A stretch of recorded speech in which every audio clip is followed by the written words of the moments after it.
ও যদি বসে যায় ওর মানে হচ্ছে গ, বিয়োগ অ এর মানে গ, বিয়োগ অ গ।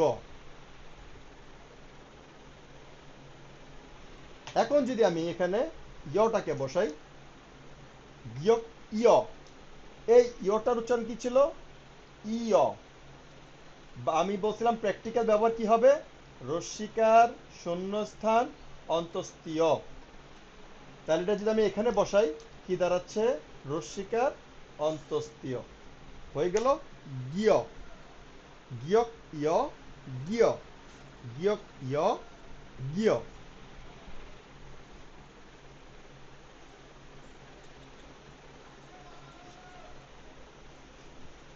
তাহলে আমরা আমাদের উপরের চারটাকে পেয়ে গেলাম, আমরা মুছে ফেলি। আমাদের এখন হচ্ছেন ও। দেখেন ইনি উপরে নিচে আছেন, তার মানে হচ্ছেন এনারা উপরে নিচে বসবেন। ইনারা ছিলেন ডানে বামে, আমরা দাগগুলো দিছিলাম কিভাবে? ডানে বামে দিছিলাম, এই চারটার প্রথম চারটার। তাই ওনারা ডানে বামে বসছেন, ইনারা উপরে নিচে বসছেন, ইনারা উপরে নিচে, তার মানে হচ্ছে কি গিয়করাও উপরে নিচে বসবে। এখন দেখেন এখানে যদি আপনি গিয়কের সাথে ও বসাইতে যান তাহলে কি দাঁড়াচ্ছে? এভাবে আপনার দাঁড়াইতেছে, কিন্তু এটা এভাবে হবে না। আপনাকে লেখার কৌশল একটু পাল্টাইতে হবে। আমরা যে এটাকে বাঁকা করতেছি এটাকে একটু সোজা করতে হবে।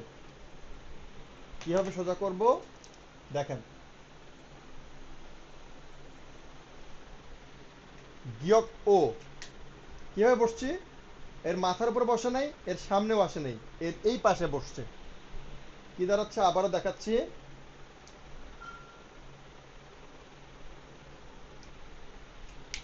গিয়ক ও। চেষ্টা করতে হবে যাতে না লাগে। আপনাদেরকে এই জন্য আমি শিখাইলাম, আমরা যেভাবে গিয়ক শিখেছি, আমরা শিখেছি কিভাবে এভাবে দিয়ে এভাবে। এখন আপনি যদি ও লিখতে যান কিভাবে দাঁড়াবে? তাহলে কিন্তু মাথাটা সামনে চলে আসছে। তাই আপনি যখন ও ব্যবহার করতে যাবেন আপনি মাথায় আগে থেকে রাখবেন আমি এভাবে লিখতে পারবো না, আমি কিভাবে লিখবো তখন? আমি তখন একটু মাথাটাকে সোজা রাখবো যাতে এখানে মাঝ বরাবর জায়গা পর্যন্ত একটা খালি থাকে। তাহলে আমি মাঝ বরাবর একটা দাগ দিলাম আর নিচে একটা ও দিলাম, এই হয়ে গেল আমাদের গিয়ক ও। একটু মাথা রাখবেন এখানে একটু ফাঁকা আছে, আপনারা হয়তো বা ক্যামেরাতে ভালো দেখতেছেন না। ফাঁকাটা হচ্ছে, আমি একটু বড় করে যদি লিখি, আচ্ছা, বুঝতে পারতেছি আমি স্যার, টাকাটা দেখা যাচ্ছে। যদি লিখি দেখেন এখানে আমার দুই তিন সুতা ফাঁকা আছে যাতে না লেগে যায়। আচ্ছা, এখন যখন আমরা এটা বুঝতে বসাচ্ছি, পারছি স্যার, থ্যাংক ইউ স্যার। হ্যাঁ, আমাদের এখন যদি আমরা ও বসাই, ও যদি বসাই তাহলে হচ্ছে ও। আমি বলছিলাম কি প্র্যাকটিক্যাল ব্যবহার কি হবে? ও কার, শুধুমাত্র ও কার, মাঝখানে ব্যঞ্জন বর্ণ বসবে। তাহলে ব্যঞ্জন বর্ণ আছেই, সাথে আমি একটা ও কার বসাই দিই, তাহলে কি দাঁড়ালো? গো, গিয়ক ও, গো, গিয়ক ও, গো। খেয়াল করবেন এটা হচ্ছে ও, কখনোই যাতে অ বা উ এরকম উচ্চারণ না হয়। যখন এটাকে ধরবেন আপনাদেরকে বারবারই বলে দিই, অ, উ আর ও, এই তিনটার উচ্চারণ অলমোস্ট কাছাকাছি চলে আসে। আপনারা যখন ব্যবহার করতে যাবেন বা পড়তে যাবেন দেখবেন কি তিনটার উচ্চারণই অলমোস্ট কাছাকাছি চলে আসে। তা আপনাদেরকে তো আমি বলে দিছি এক একটার উচ্চারণ এক একটার অর্থ কিন্তু এক এক রকম, শুধুমাত্র এদের উচ্চারণের তফাতের কারণে অর্থ কিন্তু পাল্টে যাবে। সো আপনাদেরকে সতর্কতার সাথে অবলম্বন করতে হবে উচ্চারণ। আচ্ছা, এরপর হচ্ছে আমাদের ইও। ইওর উচ্চারণ কি ছিল? ইও। আমাদের প্র্যাকটিক্যাল ব্যবহার কি বলছিলাম? রস্যিকার ও। তাহলে কি দাঁড়াবে? আমাদের গ হচ্ছে ব্যঞ্জন বর্ণ, এই জায়গায় বসতেছে, তার আগে আছে রস্যিকার, পরে হচ্ছে ও, রস্যিকার পরে হচ্ছে ও। কি দাঁড়ালো? গিও, গিয়ক ইও, গিও, গিয়ক ইও, গিও। আচ্ছা, কালিটা হালকা হয়ে গেছে। গিয়ক ইও, গিও।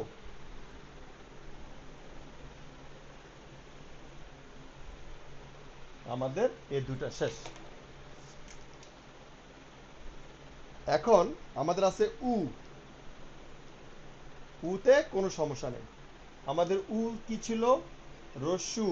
প্র্যাকটিক্যাল ব্যবহার কি বলছিলাম? শূন্যস্থান বা ব্যঞ্জন বর্ণের জায়গা সাথে রস্যুকার। তাহলে আমি যদি ব্যঞ্জন বর্ণ দিই গ, সাথে রস্যুকার, হয়ে গেল গু। গিয়ক উ, গু। গিয়ক উ, গু।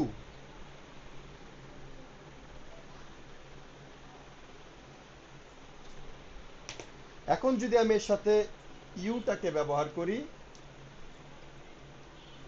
ইউ। ইউ যদি হয়, প্র্যাকটিক্যাল ব্যবহার কি বলছিলাম? রস্যিকার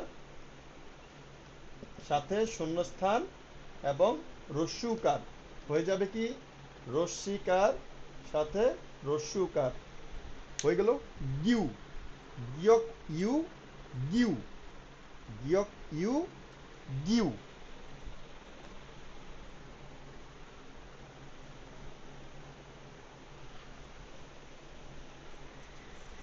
আর বাকি রইল আমাদের দুইটা। এখন যদি আমরা এটাকে বসাই, এটার উচ্চারণ কি দিয়েছিলাম? উ। দুইটার সাথে দিয়েছিলাম শূন্যস্থান দীর্ঘকার, হয়ে যাবে গু। একটু টান টেনে পড়বেন, বলছিলাম একটু টান দিয়ে পড়ার জন্য, কারণ দুইটারই উচ্চারণ কাছাকাছি চলে আসে। তাই একটু টান দিয়ে পড়বেন যাতে আপনি বুঝতে পারেন আপনি এই উটা পড়তেছেন। তাই গিয়ক উ, গু। গিয়ক উ, গু।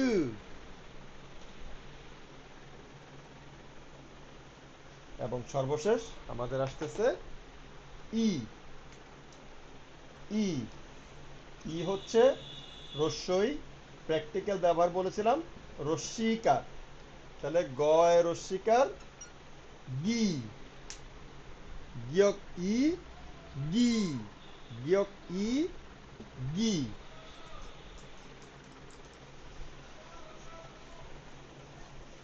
এই হচ্ছে আমাদের গিয়কের সাথে স্বরবর্ণ 10টির ব্যবহার। তো এই হচ্ছে আমাদের ব্যঞ্জন বর্ণের সাথে স্বরবর্ণের ব্যবহার।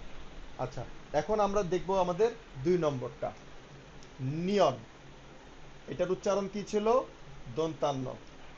আমি যদি আ দিই, না। আমি যদি ইয়া দিই, নিয়া। আমি যদি অ দিই, দন্তান্ন মানে ন। আমি যদি ইয় দিই, নিয়। আমি যদি ও দিই, নো। আমি যদি ইয় দিই, নিও। আমি যদি উ দিই, নু। আমি যদি ইউ দিই, নিউ। আমি যদি উ দেই, নু। আমি যদি ই দেই, নি। নিয়ন আ, না। নিয়ন ইয়া, নিয়া। নিয়ন অ, ন। নিয়ন ইয়, নিয়। নিয়ন ও, নো। নিয়ন ইয়, নিও। নিয়ন উ, নু। নিয়ন ইউ, নিউ। নিয়ন উ, নু। নিয়ন ই, নি।